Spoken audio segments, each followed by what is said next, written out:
another one that I really like is simply just like keep going. Because one thing in life is things will get tough. Things will get really tough sometimes. And so sometimes you have to pick yourself back up. And even if you have to cry, like let yourself feel those emotions. And just from then on, like pick yourself up. Hi there, I'm Bex Craig, and you're listening to the Not Just Anything podcast for women who want it whole. I hope you'll join me each week as we hear real stories from real women about how they've curated a whole life by design rather than by default. On today's episode, I'm talking to Miracle Olatunji, who must be one of the most accomplished and driven 20-something-year-olds that I've had the pleasure to speak to. At the age of 17, Miracle launched her first startup called OpportuniMe, which has a vision to democratize opportunity for all. She's also written a book called Purpose: How to Lead and Live with Impact, and she's doing all of this in her third year at university. Talk about being in the driver's seat in life. I can't wait for you to hear what she has to share.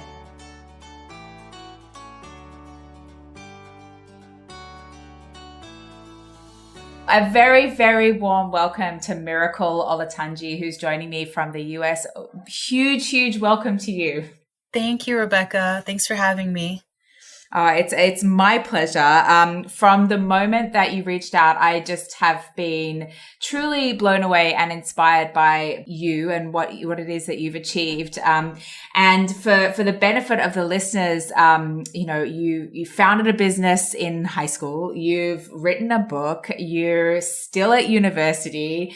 You're in the 25 under 25 in your local area. I mean, is there really so many accolades to your names, and you're still at such a young age. So I'm kind of curious. I always kick off with this question of like, who are you? But I guess in your case, like, what has got you to be at the place where you are already such a success at such a young age? Oh, thank you so much. I would say going all the way back to high school, and I was really at a point in my life where, like a lot of teenage girls, struggling with like self-esteem, self-worth, and also questioning things about college decisions, which were looming ahead of me, trying to figure out what career path I wanted to pursue and what major I wanted to study. And I just felt really lost at that point in my life. And thankfully, a friend told me about this program. It was called the Diamond Challenge, and it was an entrepreneurship program, or it is, it's still running today, but it's an entrepreneurship program for young people in high school. And so with a group of friends, we entered into the program, we pitched an idea, and honestly, it was truly a transformational experience for me. And I think there are several benefits that I got out of the program, which was one of them was getting to meet students from around the world who are working on businesses and working on nonprofits and social ventures to help their community. And I found that really inspiring for me because I was like, wow, these students like myself are so young and so driven and making so much change. And it just gave me the inspiration that I needed, and also really started to help me realize like, wow, I really shouldn't put limits on myself, whether it's my age or whatever it is. Like, you have no limits. I think there's this quote that my mom told me, which was, if there's no enemy within, the enemy outside can't do you any harm. It's an African proverb. And I think that is so true because like oftentimes in life, there's limitations, there's stereotypes, all of these things out there that can be limiting. But if you don't allow those to limit you, they don't have any power over you. So that was just a really eye-opening, transformative experience for me in high school. Gosh, I love that quote. And so let's talk a little bit more about the company that you founded. So you went through this entrepreneurship program and you kind of like eyes open to possibilities and potential and things that you might want to do in terms of making an impact. And you were so young when you set up this company. Tell us a little bit about the company. Tell us a little bit about your vision for it then and if that's changed today. Yeah, so the mission and the vision is the same as it was then, which is to democratize access to opportunity. And for me, when I first went to that program, the Diamond Challenge, it really helped me, as I mentioned, to discover my potential. And through that, I was like, I want other people to have these same transformative experiences. And that's kind of what formed the basis of me starting the company. And I was just like, I think that a lot of us have dreams, a lot of us have goals, but sometimes we wonder, how do we reach these goals, or how do we explore more about this field? Or maybe you're pursuing a path that's non-traditional. So how can you meet other people who are on the same journey that you can have support and connection with? And so that's kind of what formed the basis of OpportuniMe. And ultimately my vision moving forward is I want to see a world where people are able to achieve their personal goals, achieve their professional goals, and also have a supportive community that uplifts them and challenges them as they essentially become the best version of themselves. I mean, I think that's incredible. And I love the idea of sort of maximizing people's potential and supporting them in tapping into their potential to find more opportunities. But what is it about that matters to you personally? Why does democratizing opportunity matter to you? Yes. So I guess I come from a background that is, in a way, like several different parts of my identity that have shaped me, just because they are somewhat non-traditional in a sense, which is like, I'm from an immigrant background, I'm a woman of color. And so I think a lot of times those identity labels sort of come with this idea of like, there's probably like limits to your potential just based on factors that are not in your control, which are your identity and who you are. And so I think I'm very passionate about it, because I know there's a lot of people who have similar backgrounds and also might feel underrepresented in different industries and different fields. And I think it's just incredibly important. And why I believe that representation matters is that people need role models and people to look up to, and they need to know that it's possible for them. And so I think ultimately, I just really want to show people that it's possible and your dreams can become a reality as well. Yeah, I mean, couldn't agree more with what you're sharing. And also it is incredibly brave and courageous to forge that path, to be that role model for people, which you undoubtedly are. And I suppose what is it like, just to get deep slash to cast a mind out here, like if you are able to realize that vision, if as you become more and more this role model that you are hoping to kind of create change in the world, what is it that you're hoping the world will become? What is it, the vision that you have for this place that we're living in? Yes, I absolutely love that question. And ultimately, I would love to see a more level playing field, more equal opportunity for people, regardless of your background, like regardless of where you come from or who you are. I think that at the end of the day, we're all human beings. And I think that we all have so much potential within us that is untapped. And I just want more people to realize that potential, because I think that could benefit society as a whole, and not just ourselves, but like our communities and the world at large too. Yeah, it's funny, isn't it? Because the more that potential is opened up in individuals, the more that then ripples through our communities, as you say, and Exactly. organizations. Yeah, it's such a powerful lever. And so, what is OpportuniMe? How actually is it going about that? Like trying to untap people's potential. What is the actual mechanisms that the business is looking to drive? Yeah, for sure. So on the one part of the business is education. So creating content around personal development, professional development. And also the second piece is an opportunity database that we're building to help people find internship programs. And especially early on, like I think that is where we need to really focus and make sure that people are having a great start in their life and having equal opportunity to start with in their career, so that as they grow further, they already have built this foundation for themselves that they can grow upon. So that's kind of like how we approach it. Fantastic. And so, like I just referenced then, obviously this is one part of a portfolio of amazing things that you're doing, on top of which you wrote a book, which I just think is incredible. Tell us a little bit about the book that you've written and kind of the key message within that. Yes, so I really wanted to tackle this topic of purpose, because I feel like it can get very crazy and convoluted, and it can just feel like this overwhelming thing or concept. And so I just wanted to break it down. And actually, the way that my book is structured, it spells out the purpose acronym. So each chapter is a letter of the word purpose. So it starts off with like personal experiences. So there's activities in the book to help people reflect on different paths or different experiences that they've had in their life that have shaped them. I truly believe that every experience that we've had in life can be a lesson, whether it's good, whether it's bad, like either it makes us stronger or it makes us learn, whatever it might be. So, tapping into that and really taking time to reflect is a really big part of that chapter. And it just like spells out, it goes on to go to like E, which is an entrepreneurial mindset, talking about how people can develop an entrepreneurial mindset. And ultimately, I just wanted to make this concept of purpose less overwhelming and make it more personable and relatable for people. But it's true. It is true that it's become a word that is kind of bandied around a lot at the moment. And yet it's also quite powerful if you can distill it and touch it and feel it and know it. And so I love the idea that you've kind of broken it down, simplified it to some extent for people so that they can feel connected also to it. And was this just something that kind of came to you? Are these things that you've personally done in your own life? Or like, how did you actually go about writing the book? So it's drawn from life experiences. And also I've had the opportunity when I was writing the book to interview, I think, over 60 different people from various walks of life, from entrepreneurs to I interviewed with an Olympian, and also just like different people from different backgrounds, and just really able to get their insights. And one thing that I realized is that one thing that connects us all is like, we are all trying to figure out how to become like the best version of ourselves, even though we don't actively think of it in that way. But we're always just trying to make the best of what we have or like make the most of what we have, which is like this present moment.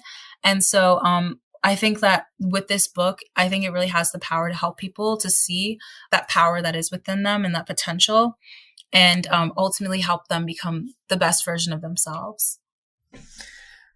Yes. I mean, I think so important and so needed, and such a good moment in time also, because I feel as though, at least what I see on the ground here and in the conversations that I'm having with people, is this has been a really fundamental year in kind of trying to understand who am I and what is my purpose. And as things have kind of shifted in the world around, people are craving that sense of security in themselves and craving to unleash their potential as things become sort of less certain. So I feel like this is a really great time to be having that conversation.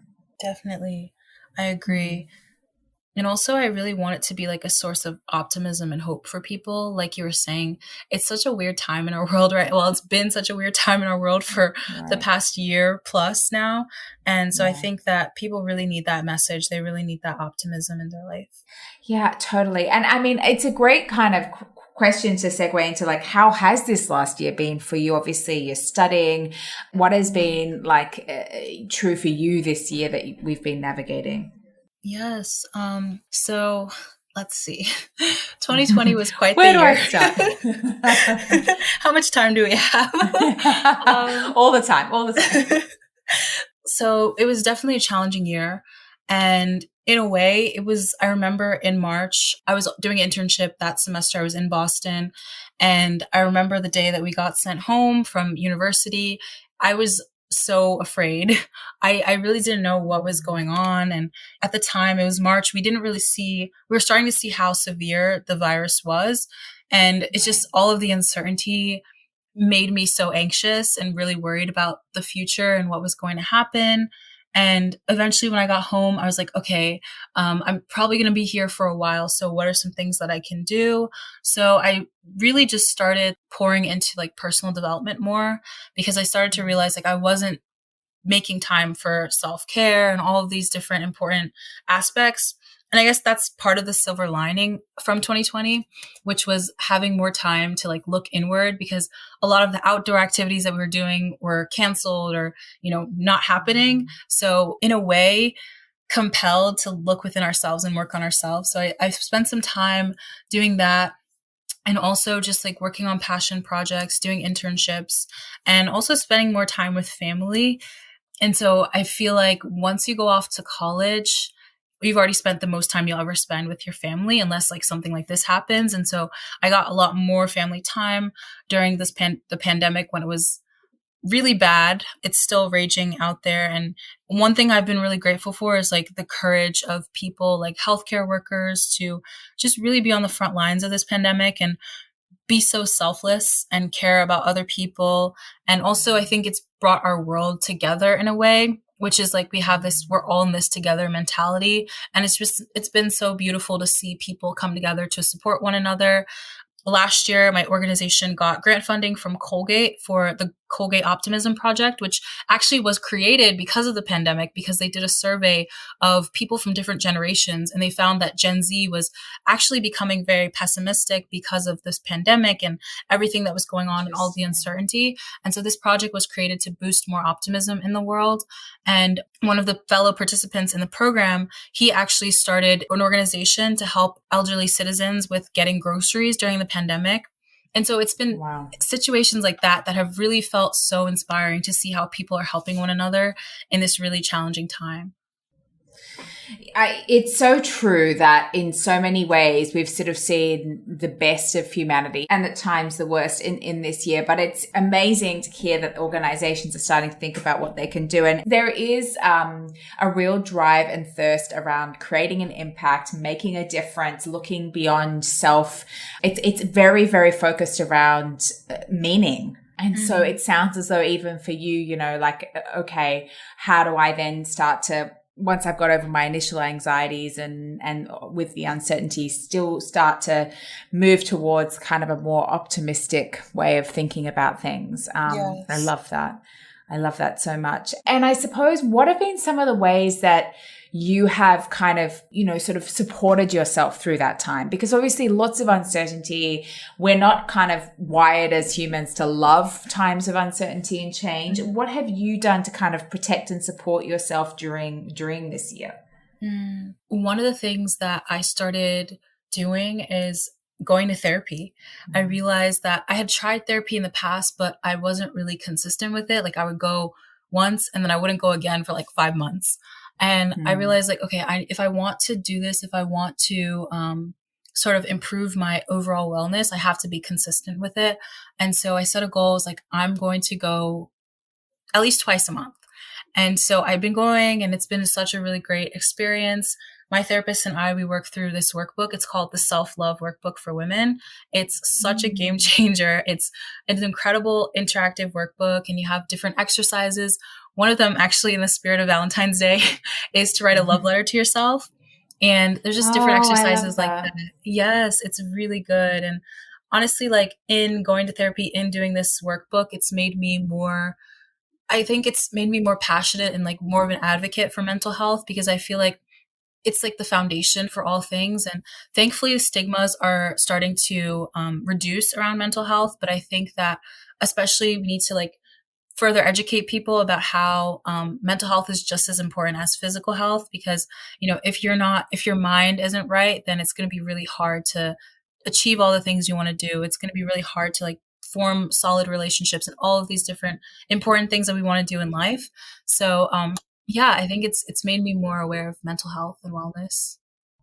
It's every time you kind of answer, I hear such a lot of kind of like initiative and proactivity that you have in your life. Like, okay, I kind of want to improve my overall wellness, right? This is the steps that I'm going to take. And this is the reflection that I'm going to do in the journaling or the workbook or whatever it might be. Is that just like who you are in terms of the way that you've navigated through the world? Or how have you got to this place where you're looking at things very much from the point of view of, you know, well, what can I do about this?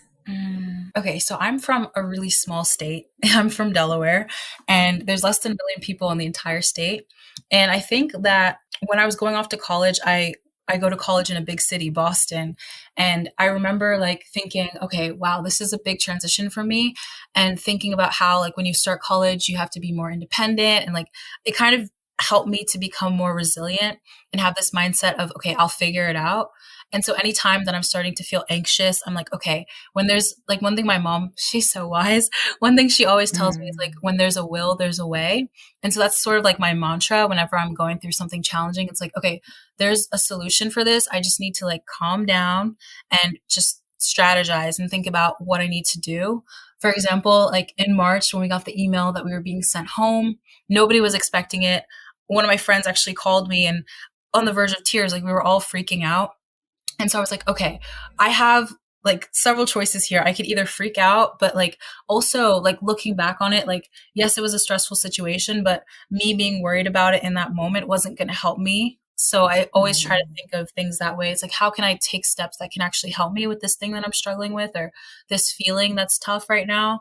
College has really helped me become like more resilient in that way. Yeah, it's such a kind of growth mindset way of walking through the world. It's always thinking about, okay, well, what can be done and what can I do? And as your mum, who does sound like a very wise lady, where there's a will, there's a way. There, I mean, and I think because if you carry that mentality and that mindset, then there is, right? Mm-hmm. It's a little bit, I think, self-fulfilling in that way.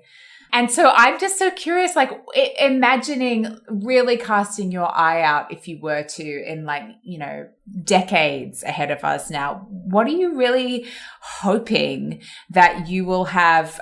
It's not so much done, but where do you hope that you'll be? Like, what is it? What is this kind of legacy that you're looking to build? Because you talked a lot about laying some foundations and taking roles that will build towards the things that you want to do. What's the kind of the big hope here with all this? Yeah, so I'm studying finance in school, and I've realized like last week I had the opportunity. So there's this venture capital fund called Backstage Capital, and you're probably Mhm. aware that like only I think 2% of venture capital funding goes to women, and even Mhm. less for founders of color, women of color. And so it was just like Mhm. a really cool opportunity. This fund they started. This platform is called Republic, and so on Republic you can invest in startups and now you can invest in VC funds such as like Backstage Capital. So they opened that up for the first time last week. And it was a cool opportunity to invest in this fund that supports entrepreneurs who are women, people of color, underrepresented. And I just really love that. And I want to be able to do more things like that in the future. And Mhm. also, I I've had this dream for a while. Like I really want to start a scholarship fund in the future. And Mhm. specifically why is the reason why I'm able to go to school right now is because of scholarships, to be honest with you. And Right. that is due to like people being so generous to be able to like support like they probably don't even know that it's me, but like, your impact can have such an effect on other people, even if you don't know them personally. Like that's why I want to start a scholarship fund to help people be able to get an education, be able to realize their dreams and goals. And that's something I really want to do. There's a lot of really Mm. great organizations that in the future I would love to be like on the board of and like help support them further. One of my favorites is Management Leadership for Tomorrow, and they have a whole program to help students with like also similar to OpportuniMe, like navigating their career path. And so I want to be able to like partner and support with organizations like that. Yeah, I mean, it's very clear, not surprising at all, by the way, based on what you've already been able to do, that there are big plans for your future. And I'm confident that you will make those happen. I'm wondering with all of this, and you've given some amazing quotes and some very practical advice, but like, what is there for the mantras or the advice or the things that you live by that have propelled you forward, that will continue to propel you forward, that Yeah. you think would support others in their own journey of tapping into their potential? Actually, at the beginning of this year, I got advice from my therapist to write out affirmations. And so I have this long list, but I want to share like maybe some of my favorite ones. Please. So beforehand, we talked about the one about when there's a will, there's a way. That's definitely up there for me. And then another one that I really like is simply just like keep going. Because one thing in Mhm. life is things will get tough. Things will get really Right. tough sometimes. And so sometimes you have to pick yourself back up. And even if you have to cry, like let yourself feel those emotions. And just from then on, like pick yourself up. Like I was saying before, like just keep going. And also like don't go at it alone. Like find a community, find support. I have incredible mentors that have been so supportive to me. And then there's this other one. There's two more that I wanted to share. Like there's one that's from a tweet from someone that I follow on Instagram. And so basically what she's saying is that, we always say like, oh, I want to like, when I have this, I'll be happy, or like when I achieve this, I'll be happy. But you have to remind yourself, like, you are already the person that you want to become. And oftentimes we tend to chase like this elusive version of ourselves where we feel like it's out of reach, like, oh, we can't achieve that goal or we can't achieve that dream. But like one thing we have to realize is like, that magnificent version of ourselves is already within us. And I think like a lot of times it's like hidden under a lot of self-doubt and fear. And so like once we kind of move away or like push off those things, it's easier said than done. Whether it's through like finding your community, going to therapy, whatever it might be to help you like peel away those layers of self-doubt and fear, you'll ultimately uncover like the true version of yourself. Like we just all have so much greatness in ourselves. And then lastly, also in the spirit of Valentine's Day, this quote was from someone I also follow on Instagram. And he said that be patient with the parts of you that you're still trying to love. So, yeah, those are some of the ones that I really like. There's some good ones in there. I love that. And I found myself kind of like getting really wistful as you were describing it, because such powerful kind of words there. Yes, there are still going to be parts of us that we need to learn how to love, is a beautiful way of saying it. And I love when you were talking about kind of peeling away the self-doubt. That was it. So how are you peeling away the self-doubt? How do you That's do a good that? question.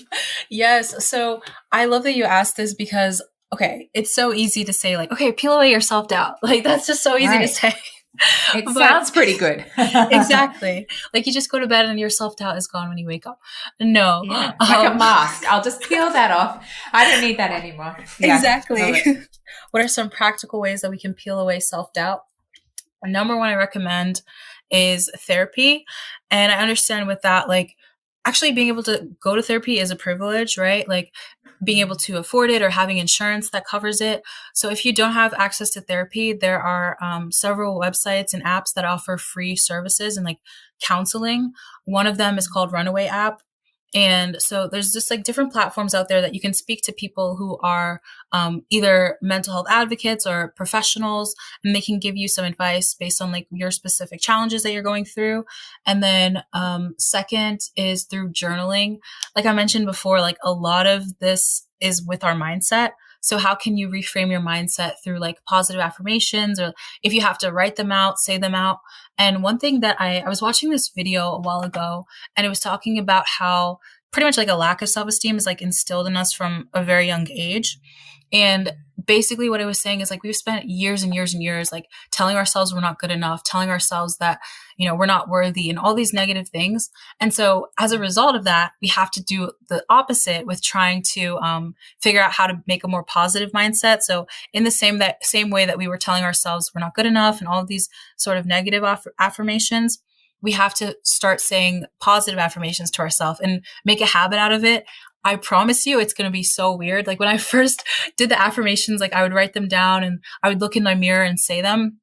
I'm like, what am I doing? Like, what is this? It feels so weird at first, but that's why you have to like kind of make a habit out of it and keep telling yourself all these positive affirmations, because what you confess is what you possess. And so really trying to make sure that you're feeding your mind with positive affirmations, kind of like how you're feeding your body, you know, feed your mind with those positive affirmations as well. Oh, I love that. And I love that what you confess is what you possess. That's very, very powerful. And it's funny because there's this quote that talks about how, you know, our brains are like Teflon for positive thoughts and Velcro for negative thoughts, right? We much more easily retain negative, and like you said, we've been wired from quite a young age, conditioned to kind of look for flaws, look for weaknesses, and so like you've described, it's a training, it's a muscle, it's a practice, it's a habit to listen more to the positive side of things. And you do need to hear more positive because you retain the negative so much more. So yes. I love that very practical way of making, and this is something, it sounds like you do this routinely. Is this something you do sort of every day, or how do you build these affirmations into your practice? Yes, I'm working on making a habit out of it. I try to do it at least like, 2 to 3 times per week. Just say the affirmations, like look into the mirror and basically like what I was taught is to like look in the mirror, stand with your shoulders high, head up, and like look into your eyes and tell yourself these things.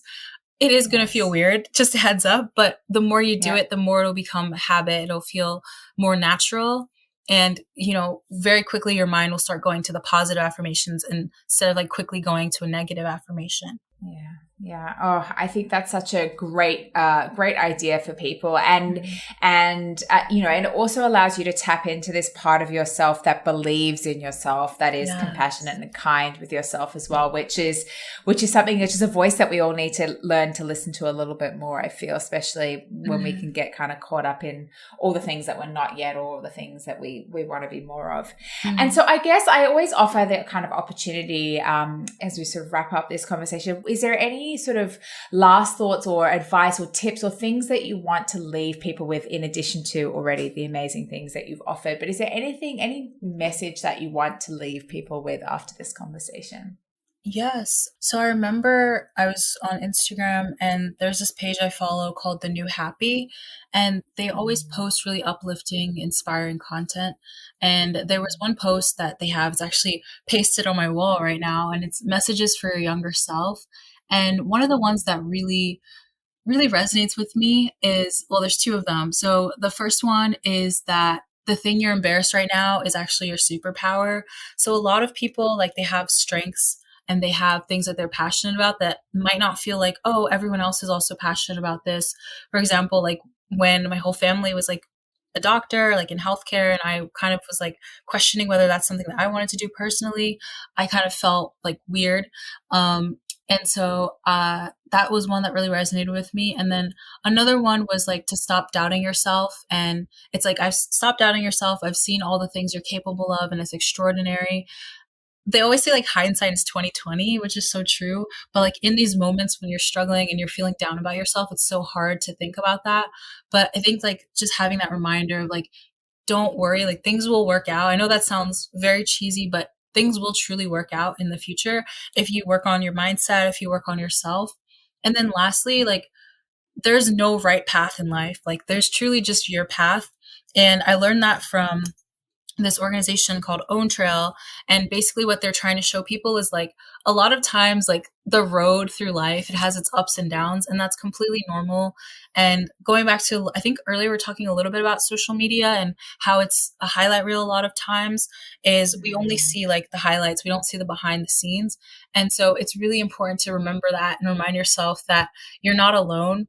And sometimes you might actually be comparing your first chapter to someone's chapter 20, I think is how the saying goes. And so a lot of times we just need to give ourselves grace. I think you were talking earlier about self-compassion. That's so important. Like we just need to trust our journey, because like it's just so unique to each and every one of us. Yeah. Oh, I mean, yes to all of that. And I think there's a big piece in this, which is at the end of the day, sometimes where you are right now is actually where you had previously dreams that you might be one day. And just to recognize what you are achieving in the here and now. Like Eckhart Tolle always talks about the power of now, and that now is kind of what we've got. And what you're pointing to, I think so powerfully there, is kind of the acknowledgement, the important part of kind of acknowledging who I am right now. And like you said, comparison is, the thief of joy, as, Theodore Roosevelt says. Like there's no benefit to it. Where you are right now is where you are supposed to be. And where you are right now is probably also where you had once upon a time wished you might be. Yes. And so I think that recognizing in these moments, is a very, very important part of this kind of learning to smell the roses, learning to appreciate the journey that we're on, because at the end of the day, that's what we've got. We've got the here and now. The present is all we've got, really. Yep. That's right. That's why they call it a gift. That's why they call it a gift, right? Yeah. Oh gosh.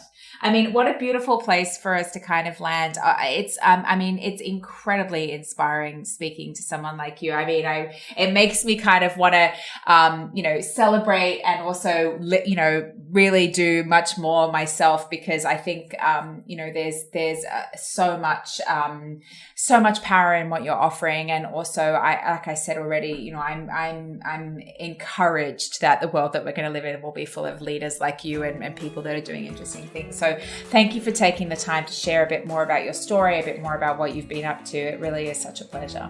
Thank you, Rebecca. Thank you so much for joining me today for another episode of Not Just Anything, for women who want it whole. If you enjoyed our discussion, be sure to subscribe to our weekly podcast and leave us a review. Otherwise, thank you so much for being here with us, and we look forward to having you join again. And remember, be brave, be whole, be you.